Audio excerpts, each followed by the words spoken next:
దేశంలో అనేక రాజకీయ పార్టీలు ఉన్నాయి.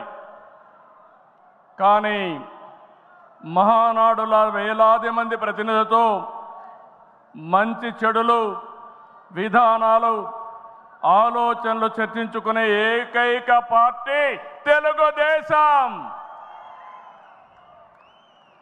ప్రతిపక్షంలో ఉన్న, అధికారంలో ఉన్న మహానాడు అంటే అదే జోరు, అదే హోరు. మీ ఉత్సాహం చూస్తే నా మనసు ఉప్పొంగుతా ఉందని చెప్పి తెలియజేస్తున్నా. రాయలసీమలో మహానాడు అంటే తిరుపతిగా ఉండేది. ఇప్పుడు తొలిసారి దేవుని కడపలో, అది కూడా కూటమి ప్రభుత్వం ఏర్పాటైన తర్వాత తొలి మహానాడు కడపలో ఏర్పాటు చేసుకుంటున్నాం. ఈరోజు కడప గడ్డపై జరుగుతున్న ఈ మహానాడు చూస్తే ఎన్నికలై ఏడాది జరుగుతున్నా మీలో ఆ కసి, ఉత్సాహం, ఉద్వేగం ఏమాత్రం తగ్గలేదు. నేను చాలా మహానాడు చూశాను. దగ్గర మనం చూస్తే 34 మహానాడులు మనం జరుపుకున్నాం. 2 మహానాడులు డిజిటల్గా జరిగాయి. అయితే ఈసారి కడపలో, దేవుని గడపలో జరిగే మహానాడు ఒక చరిత్ర సృష్టించబోతుంది. సువర్ణాక్షరాలతో ఆంధ్రదేశ రాష్ట్ర ఆర్థిక పరిస్థితి ఒక దిశ నిర్దేశిస్తుందని చెప్పి తెలియజేసుకున్నా. ఈరోజు చల్లని వాతావరణం. అన్ని మహానాడులంటే చాలా వేడివేడిగా ఉండేది, ఎండలు ఎక్కువ ఉండేటివి.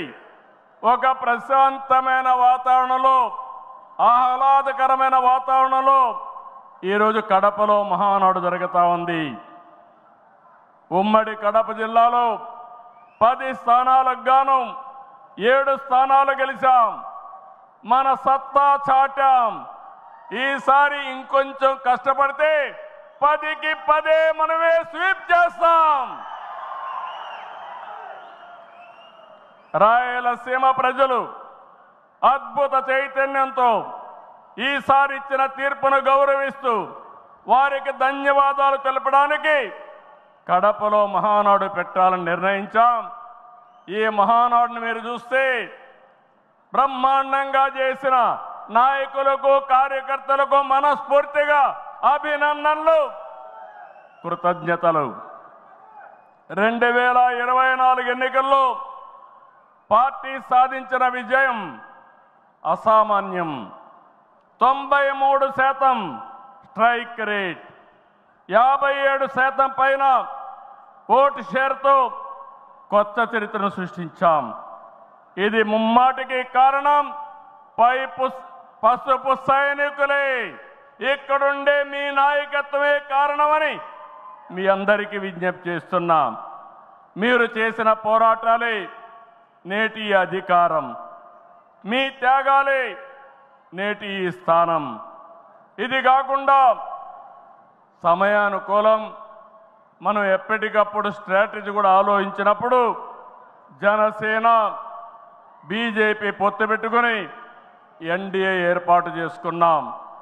దానివల్ల కూడా ఈరోజు ఈ మహా విజయానికి దోహదం చేశాయని చెప్పి విజ్ఞప్తి చేస్తున్నాం. ఏమీ ఆశించకుండా దశాబ్దాలుగా ప్రతి గ్రామంలో జెండా మోస్తున్న కార్యకర్తల వలనే మనం ఇక్కడున్నాం. నేనే కాదు, ప్రతి ఎమ్మెల్యే, ప్రతి ఎంపీ, ప్రతి మంత్రి గుర్తించుకోవాలి. 43 ఏళ్ల ప్రస్థానంలో దేశంలో ఏ పార్టీ ఎదుర్కొన్నటువంటి సంక్షోభాలు పార్టీ ఎదుర్కొన్నాం. అయితే పార్టీ పని అయిపోయిందని మాట్లాడిన వాళ్ళు వాళ్ళ పని అయిపోయింది తప్ప పార్టీ మాత్రం ఎప్పుడు ఎక్కడ తిరిగి చూడలేదు. తెలుగుదేశం జెండా రెపరెపలాడుతూనే ఉంటుంది. నేను అడుగుతా ఉన్నా ఈరోజు చంద్రబాబు నాయుడు మహానాడు అని చెప్పి పెద్ద పెద్ద డ్రామాలు చేస్తూ ఈరోజు ఏదో పెద్ద ప్రోగ్రాములు పెడతారు. నేను అడుగుతా ఉన్నా, మీ వేదికపై నుంచి నీకు చెప్పే ధైర్యం ఉందా? మీ కార్యకర్తలను గడప గడప తిప్పే ధైర్యం మీకు ఉందా అని అడుగుతా ఉన్నా. ఇదే చంద్రబాబు నాయుడు.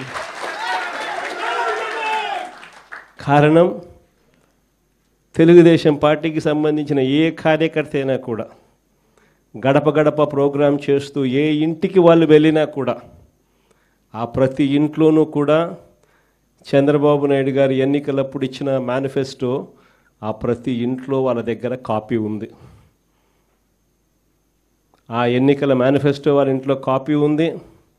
ఎన్నికలప్పుడు వీళ్ళు పబ్లిసిటీ ఇస్తూ వీళ్ళు మర్చిపోతారేమో అని చెప్పి 1, 2 సార్లు, 3 సార్లు, 4 సార్లు కార్యకర్తలందరినీ కూడా తిప్పుతూ ప్రతి ఇంటికి వెళ్ళి వీళ్ళు చెప్పిన మాటలు ప్రతి ఇంట్లోనూ కూడా ప్రజలకు గుర్తుంది. వీళ్ళు ఇచ్చిన బాండ్లు ప్రతి ఇంట్లో కూడా ఈ రోజుకి ఉన్నాయి. ఒకవైపున చంద్రబాబు ప్రభుత్వం ఇచ్చిన ఏ హామీని నెరవేర్చకుండా సూపర్ 6లు, సూపర్ 7లు గాలి కుదిలేసి 143 హామీలను పూర్తిగా పక్కకు వదిలేసి, ఇంతకుముందు చెప్పినట్టుగా చిన్న చిన్న హామీలు, ఏది బస్సు, ఇది పెద్ద హామీ కూడా కాదు, చిన్న చిన్న హామీలు. మా కడపలో మహిళలందరూ ఎదురు చూస్తూ ఉన్నారు. ఎప్పుడెప్పుడు చంద్రబాబు ఇది చెప్తాడా, ఎప్పుడెప్పుడు ఇది అయిపోతుందా, విశాఖపట్నం పోయి అట్లా రావచ్చు కదా, పొద్దున పోయి సాయంత్రానికి విశాఖపట్నం రావచ్చు కదా అని చెప్పి మా వాళ్ళందరూ ఎదురు చూస్తూ ఉన్నారు. ఇటువంటి చిన్న హామీలు కూడా పట్టించుకునే పరిస్థితులు. గ్యాసు, అది ఇంకొక చిన్న హామీ. ఆ గ్యాస్ కూడా కనీసం ఆ సిలిండర్లన్నీ కరెక్ట్గా ఇచ్చినారంటే అది మోసమే. ఇటువంటి చిన్న చిన్న హామీల దగ్గర నుంచి మొదలు పెడితే 143 హామీలకు గతి లేదు, సూపర్ 6కు గతి లేదు, సూపర్ 7కు గతి లేదు. మరోవైపున చూస్తే రాష్ట్రంలో పరిస్థితి ఎలా ఉంది? మరోవైపున వ్యవస్థలన్నీ పూర్తిగా నిర్వీర్యమైపోయిన పరిస్థితి. చదువులు పూర్తిగా పడకెక్కాయి. గోరుముద్ద స్కూళ్ళల్లో నాసిరకం ఫుడ్తో తినలేని పరిస్థితిలో ఈరోజు స్కూళ్ళు ఉన్నాయి. స్కూళ్ళల్లో ఇంగ్లీష్ మీడియం పడకేసింది. 3వ తరగతి నుంచి పిల్లలకు టోఫుల్ చెప్పిస్తూ, టోఫుల్ను ఒక పీరియడ్గా ఇంట్రడ్యూస్ చేస్తూ మన పిల్లలు గొప్పగా ఇంగ్లీష్ నేర్చుకోవాలని ఆరాటపడిన మన పాలనతో చూస్తే వీళ్ళు వస్తున్న టోఫుల్ పీరియడ్ని ఎత్తేసినారు. నాడు నేడు పనులు ఆగిపోయాయి. 8వ తరగతి పిల్లల చేతుల్లో ట్యాబులు కనిపించాల్సింది ట్యాబులను కూడా దూరం చేసినారు ఈ పెద్ద మనిషి చంద్రబాబు నాయుడు పాలనలో. అమ్మ ఒడి ఇస్తూ తల్లులను ప్రోత్సహించాల్సింది పోయి అమ్మ ఒడికి పంగనామాలు పెట్టినాడు ఈ పెద్ద మనిషి చంద్రబాబు నాయుడు. మరోవైపు చూస్తే ఫీజు రీయింబర్స్మెంట్ లేదు, మరోవైపు చూస్తే వసతి దీవెన లేదు. సంవత్సరం అయిపోయింది, ఇంతవరకు పిల్లలకు కట్టాల్సిన ఫీజులు 0. ప్రతి 3 నెలలకు ఒకసారి, 3 నెలలు అయిపోయిన వెంటనే మన ప్రభుత్వంలో క్వార్టర్ అయిపోయిన వెంటనే మనం ఫీజులు ఇచ్చేవాళ్ళం.